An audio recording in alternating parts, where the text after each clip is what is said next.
What's going on, guys? We're back with another Warpath video. Today's video, we're going to go over a little bit about some of the key troops to have within two different mindsets, okay? The players who want to immediately fight as soon as a week, 2 weeks, 3 weeks into the game. Players that don't have a whole lot of money to spend, but they do want to have some fun on the field right now. Maybe not even so much long-term players. Some of you guys, though, want to play the long game. Some of you guys want to go all the way up to level 32. You guys will be around for a year. You guys want to build up some of the strongest troops in the game, and you want to invest in them early. We'll also go over those type of troops as well. I've had many questions. People hit me up all the time about their marches. Should I use this troop? Should I use that troop? And even though I thought it was pretty clear, a lot of people are confused about some of the units to use. So if you guys are new to the channel, hit the subscribe button, hit the like button if you enjoyed the video. I sure appreciate it, guys. Leave a comment down below. And yeah, let's get into the video.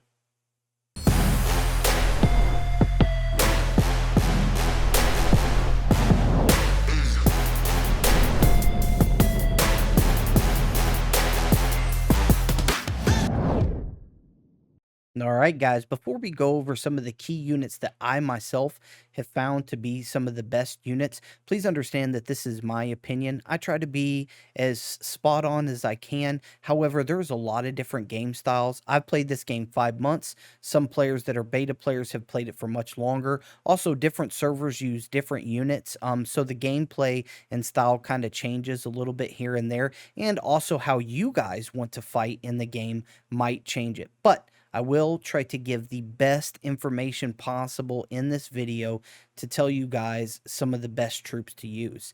But I do want to call out some of the best guides that I've seen so far as written guides, and one of them has to probably be Z Gaming Club. Z Gaming Club, shout out to him. He's a great guy. His internet version on his own website, which is zgaming.club, and he's also has that inside of the Discord and stuff. He has a lot of these units in which he gives some of the best tips of everything you can think about, explaining all the units. I mean, he's went through an extensive amount of time to write all this up. It's great, honestly. I think it's amazing. Also, some other guys like Last Swagger, Sarko, just all different kinds of content creators have also, in different languages, shared some of the best units that they have found in the game as well. So shout out to those content creators for doing that. All of us put in a lot of time, effort, and work to get you guys some of the best information and most accurate information in the game.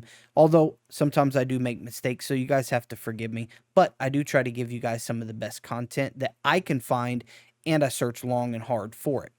Okay, let's jump into this. So right now, because of the new update, we have manuals, right? And the manuals will definitely give us a better look into all of the units available instead of me trying to compile all the pictures and stuff like that. This is going to be really key. So we have 3 factions. We all have to understand that we have 3 factions. If you're new to coming into the game, you need to know you have a Liberty, you have a Vanguard, and you have a Martyr's Watch. Okay, and each one is specific. The Liberty has a light of its own. The Vanguard has a super heavy of its own.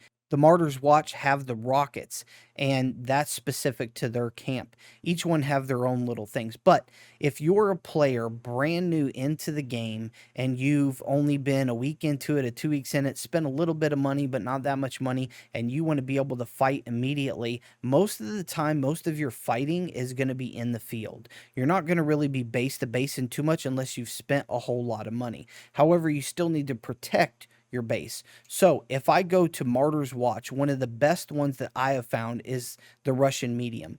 And why do I say that? Because the Russian medium repairs. It, as a medium though, it does not have the most damage output or the most firepower. It is just solely a unit that repairs very fast. And this unit repairs on its own without a officer paired to it. You guys probably know that Spanner and also Bloody Mary, they heal on the field after the battle is done. And so your unit, if you pull it away, can heal. However, this is kind of like double healing because you have this tank that heals on its own, plus the officer, which usually results in really fast healing so that you can get back in the battle and you don't lose any of your reserves. So a lot of players use this particular unit, and it is a very good unit just because of that durability factor. I've found that that's really, really good. So this unit right here is definitely going to get you on the field. Does that mean that the Vanguard medium or the Liberty medium is bad? No. The Liberty one is very, very fast. You know what I mean? The Vanguard is okay, but I've never really seen it like crazy within the mediums faction or whatever. So definitely a Martyr's Watch medium. And then what we want to do is we want to have an infantry at the very first. And why do I say infantry? The infantry will help you in the campaigns at the very, very first. You can always bring this up to like a 6.5. And then use it later on to fill into a 7-star for anything. So you can always have just a basic 6.5-star that you can feed later on. So it's always good to have an infantry. Out of all the infantry, two of the best is the Soviet right here and also the Liberty. The Liberty is a really pretty good unit. Very, very durable. It has the first aid right here. Very durable on the field. But out of everybody that I've ever talked to, the Soviet AK-47 was like really the best thing. So you could have both of those. Also, the more of one faction you have later on, you can use it for camp buff bonuses. But anyway, I would not invest in a tank hunter just yet at the very first. And I know a lot of you guys are all about the rockets and stuff like that. But the howitzer is going to bring you better results in the end. So I would definitely have an infantry, a medium, and a howitzer right here, and then leave these two be. The reason being is because even though the heavy tank is very durable, it's not exactly like the best of the best. I would probably use a Vanguard for that. So in the Vanguard division, like I just said, I wouldn't use a medium or an infantry or the tank. The tank hunter is good, guys, but I wouldn't use any of those at first. I would use either a heavy or a super heavy and then an anti-tank gun. So there you guys go. So you could use, your howitzer, your medium, your infantry, your anti-tank gun to kill some of the heavy tanks, and a super heavy to sponge everything. If you guys didn't want to use your infantry, if you just wanted to use a medium and a howitzer, and then your anti-tank gun and a super heavy, for the Liberty, I would definitely go for another howitzer. It's going to bring a lot of power to the field. I would not worry about the tank hunter, the heavy yet, the light, the medium, or the infantry. If I had 5 units that I picked to go out, it would be the Russian medium, the howitzer, right? The anti-tank gun, the super heavy, and then the howitzer in the Liberty faction. That would be a good 2-2-1 for your bonuses. And what I mean by that is on the camp rank right here, when you get to 2, if you have 3 units, you get 9. If you have 2 units, you get 3%. And of course, you always want to try to work your way up, but 2-2-1 is good. So you get the bonus on Martyr's Watch, you get the bonus on Vanguard, and then of course Liberty's just no bonus because we only have 5 marches. And you have to deploy them into a barracks to be able to get that. Those are some of the best ones that I have seen for like just straight off the bat. Now, if you guys are the type of players that want to go long game, for the long duration of the game, and you guys aren't worried about, waiting till you get your 7.1s and 7.2s. You guys are heavily invested in something because, of course, it takes a lot to be invested. Then you need to figure out what faction you want that you're going to use for those specific bonuses. So, like on this camp rank, when I go to, let's just show you mine. So right now I'm at 3, but you can get to level 4.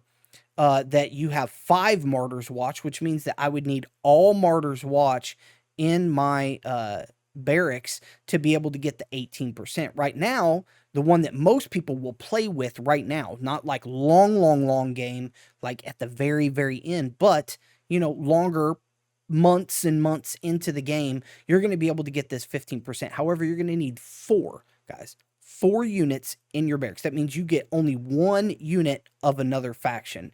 So you definitely want to keep this in mind whenever you're picking, because you want the best of the best in there. You don't want to just put in some crap in there.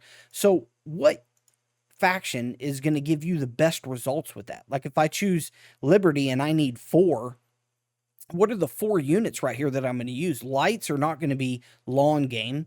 Tank hunters, maybe. A medium, maybe in this faction. That's maybe. Infantry, no. And then the heavy tank, which is good. It's for Siege, and Black Prince is awesome. Don't get me wrong. It's a very strong unit. So you might be able to get 4 here off of that. Or you can go to the Vanguard. You're definitely not going to use the medium or the infantry. You might have a heavy tank, but if you got a super heavy tank, why have a heavy tank? So you're either going to have one or the other. A tank hunter and an anti-tank, you're not really getting 4 units out of here. I only see a couple units that you might use out of the Vanguard. So that's my personal opinion, though. But anyway, then you have the Soviet. The Soviet has real good ones, but the rocket launchers aren't really a good long game. Do they do good? Yeah, they're fast on field and everything, but just the 8 seconds reload time, everything. A howitzer is going to be better for you. The tank hunters are really, really good in this one because they can pierce a super heavy. They're very, very piercing. The heavy tank is okay. I don't see like a bunch of people running around with it, but I'm not going to say it's like horrible, but it's not like super good. Like the Vanguard, the Tiger's better, in my opinion. The medium tank, great unit. Once again, very, very fast on the heel. And then infantry, this one's probably the best. So you might be able to get 4 out of this one. And I say that, guys, because you have to think about, if you're going to have all 5 of your barracks full, you're going to need 4 units that are going to be really, really good. And so what are you going to do, right? So a lot of people, they'll have 2 of these howitzers because they can melt a base, right? 2 or 3 or whatever, but then they have a super heavy. So they have 1 Vanguard, but then now you have 2 of the Liberty faction. So what are you going to do to get your bonus? You're going to need 2 more. So do you do 3 howitzers and a heavy tank to try to tank it? This heavy tank right here isn't like really, really good. You got the super heavy for that, for the most sponge. So you need to be able to put, the best of the best inside of here.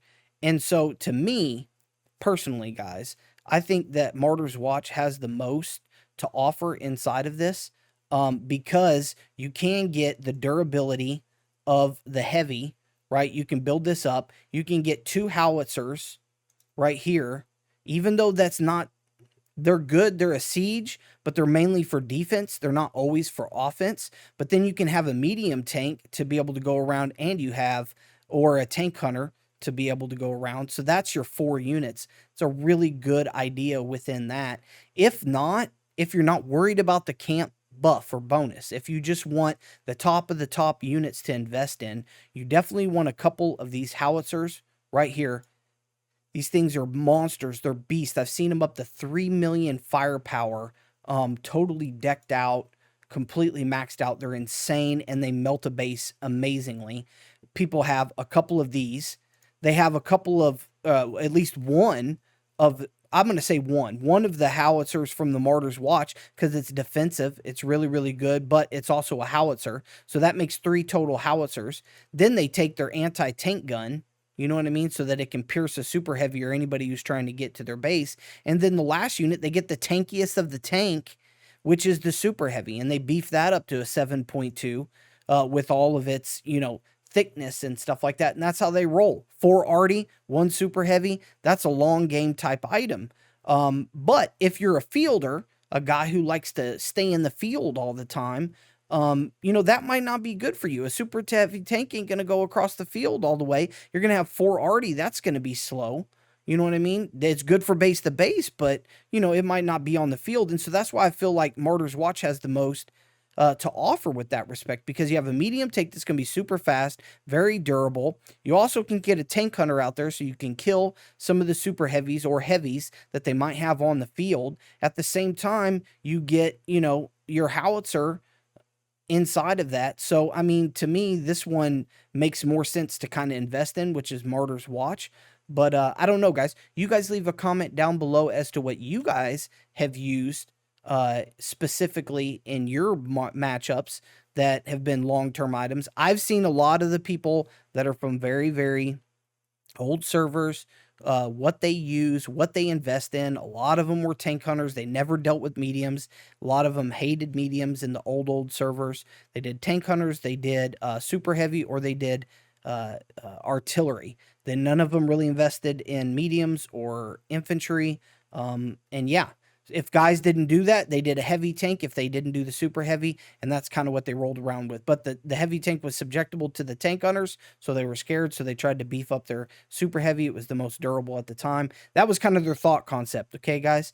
Now, when it comes to some of these units, a lot of people ask me specific names about the units or whatever. So let's just get this concept right. We need to understand that it's the style and the type of unit that's more important than the actual name. Like you say, hey, is the A20 better than the A32? How's the T34? Like all those are just different names for different star levels, guys. Okay, so if you're going to invest in the style and type of unit, that's what matters, and you try to bring it up as high as you can in the star. One is not any better than, I mean, of course, one's better than the other, but one is not any different than the other in the aspect of if I take a 5-star versus another 5-star, obviously the troop type and its makeup is going to win rather than, you know, the name of it, of the overall unit. Okay, guys? So that's what you got to keep in mind whenever you're picking a unit. Anyway, guys, I don't want to make this video too long. I was trying to help out some players that were asking me a lot of questions. I hope that this helped a little bit. I know it's a long video. I hope that you guys find some good content in it. And until next time, guys, peace.